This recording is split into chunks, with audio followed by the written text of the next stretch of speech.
अस्सलाम वालेकुम dear students. आज हम चैप्टर 8 का लेक्चर नंबर 6 स्टार्ट करने लगे हैं, जिसमें हमने ली शैटलियर प्रिंसिपल के जो बाकी फैक्टर्स रह गए थे उनको स्टडी करना है। प्रीवियस लेक्चर में मींस लेक्चर नंबर 5 में हमने ली शैटलियर प्रिंसिपल स्टार्ट किया था और उसमें पहला इफ़ेक्ट पढ़ा था effect of change in concentration. तो आज हम दूसरा फैक्टर पढ़ेंगे जो कि प्रेशर या वॉल्यूम का है, और हम पढ़ेंगे effect of change in volume और pressure on the equilibrium position. अब इसमें सबसे पहली बात जो हमने ऑब्जर्व करनी है वो ये देख लें, चेंज इन प्रेशर और volume are important only for those reactions in which following conditions are fulfilled. Means volume और प्रेशर हर रिएक्शन पर इफेक्ट नहीं करते। वॉल्यूम और प्रेशर में चेंज हर रिएक्शन पर इफेक्ट नहीं करता, वो सिर्फ उन रिएक्शन पर इफेक्ट करता है जिनमें ये दो कंडीशंस पूरी हों। Number 1, all reactants and products are gases. जितने भी रिएक्टेंट हैं और प्रोडक्ट हैं सारे गैसेस फेस में होने चाहिए। Number 2, number of moles of reactant and product are not equal.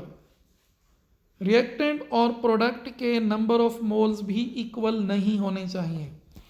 अगर ये दो कंडीशंस पूरी हों तो फिर चेंज इन प्रेशर और change in volume equilibrium position पर इफेक्ट करते हैं, अदरवाइज इफेक्ट नहीं करते।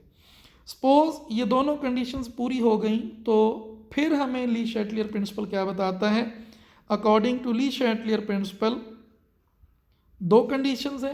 पहली है if a reaction takes place by decrease in volume और इंक्रीज इन प्रेशर, यानी एक रिएक्शन है उसमें पहले वॉल्यूम कम हो रहा है, डिक्रीज इन वॉल्यूम के साथ हो रहा है। अब ये ज़रा थोड़ा सा कंसेप्चुअल है, इसको समझ लें।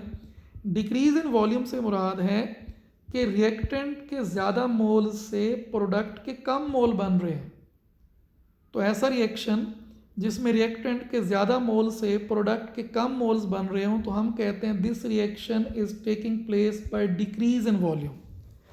तो हम पहली स्टेटमेंट पढ़ रहे हैं कि अगर कोई रिएक्शन डिक्रीज इन वॉल्यूम के साथ हो रहा है और इक्विलिब्रियम एस्टेब्लिश हो गई, then further decreasing the volume और increasing the pressure will shift the equilibrium in forward direction. यहाँ पर ये अक्सर बच्चे कंफ्यूज होते हैं, मैं जो बोल रहा हूँ इसको ज़रा गौर से सुन लें। सबसे पहले आपने रिएक्शन की नेचर देखनी है कि वो डिक्रीज इन वॉल्यूम के साथ है या इंक्रीज इन वॉल्यूम के साथ है। अगर तो रिएक्शन डिक्रीज इन वॉल्यूम के साथ है तो मज़ीद जब इक्विलिब्रियम एस्टेब्लिश हो जाए, अगर आप रिएक्शन वेसल का वॉल्यूम कम करोगे तो फॉरवर्ड होगा, यानी जैसे उसकी नेचर है वैसे करने से वो फॉरवर्ड होगा।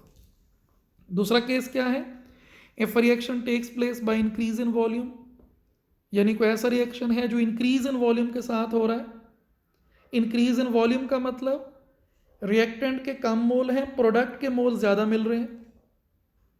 तो ऐसा रिएक्शन जिसमें कम रिएक्टेंट के मोल से प्रोडक्ट के ज़्यादा मोल्स मिल रहे हों, हम कहते हैं this reaction is taking place by increase in volume. तो क्या होगा, इक्विलिब्रियम एस्टेब्लिश हो गई। इक्विलिब्रियम के बाद further increasing the volume will shift the equilibrium in backward direction.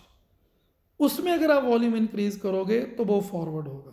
Sorry ये थोड़ी सी मिस्टेक है, बैकवर्ड लिखा हुआ है तो ये फॉरवर्ड आएगा।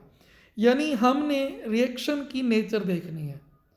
अगर कोई रिएक्शन इंक्रीज इन वॉल्यूम के साथ हो रहा है तो वॉल्यूम इंक्रीज करने से वो फॉरवर्ड होगा, और अगर कोई रिएक्शन डिक्रीज इन वॉल्यूम के साथ हो रहा है तो वो डिक्रीज करने से फॉरवर्ड होगा। आप ये दूसरे पॉइंट को अगर इग्नोर करना चाहते हैं तो इसको इग्नोर कर दें, पहले पॉइंट को गौर समझ लें कि रिएक्शन अगर डिक्रीज इन वॉल्यूम के साथ हो रहा है और रिएक्शन वेसल पे मज़ीद हमने वॉल्यूम डिक्रीज कर दिया तो रिएक्शन फॉरवर्ड जाएगा। इसकी एग्जांपल हम देखते हैं, 2SO2 + O2 gives 2SO3। अब अगर हम इस रिएक्शन को देखें, as less number of moles of product are produced from more number of moles of reactant, so this reaction is taking place by decrease in volume. 2SO2 के 1O2 का 3 मोल react करके 2 मोल product के बना रहे हैं। इसका मतलब ये है कि ये रिएक्शन डिक्रीज इन वॉल्यूम के साथ हो रहा है। अब रिएक्शन हुआ, इक्विलिब्रियम एस्टेब्लिश हो गई at equilibrium. Further decrease in volume, अगर हम मज़ीद इसका वॉल्यूम कम कर देते हैं, यानी पहले रिएक्शन हो रहा था 1 डेसीमीटर क्यूब की फ्लास्क में, हमने कम करके 0.5 डेसीमीटर क्यूब कर दिया, तो क्या होगा? Reaction will shift in the forward direction. तो इस रिएक्शन में अगर हम मज़ीद वॉल्यूम कम करेंगे तो फॉरवर्ड जाएगा। तो कंक्लूड कर रहा हूँ मैं, पहली बात तो ये है कि प्रेशर और वॉल्यूम सिर्फ उन रिएक्शंस पर इफेक्ट करता है जिनमें गैसेस हों सारे और मोल्स इक्वल ना हो। दूसरा, हम पहले देखते हैं रिएक्शन की नेचर, जिस तरह वो रिएक्शन हो रहा है वैसे करने से वो फॉरवर्ड होता है। अगर कोई डिक्रीज इन वॉल्यूम के साथ हो रहा है तो फर्दर डिक्रीज करने से फॉरवर्ड होगा, अगर कोई इंक्रीज इन वॉल्यूम के साथ हो रहा है तो फर्दर इंक्रीज करने से फॉरवर्ड होगा। जैसे आपकी बुक में एग्जांपल दी है सल्फर डाइऑक्साइड से सल्फर ट्राइऑक्साइड की, क्योंकि ये डिक्रीज इन वॉल्यूम के साथ हो रहा है तो मज़ीद वॉल्यूम डिक्रीज करने से ये फॉरवर्ड होगा। ये है effect of change in pressure और वॉल्यूम। जैसे मैंने बताया है ऐसे ही पॉइंट्स से इसको याद कर लेंगे, और इतना ही याद कर लेंगे तो ये सफिशिएंट है। बुक से पढ़ेंगे तो थोड़ा सा कंफ्यूजिंग डाटा उसमें लिखा हुआ है।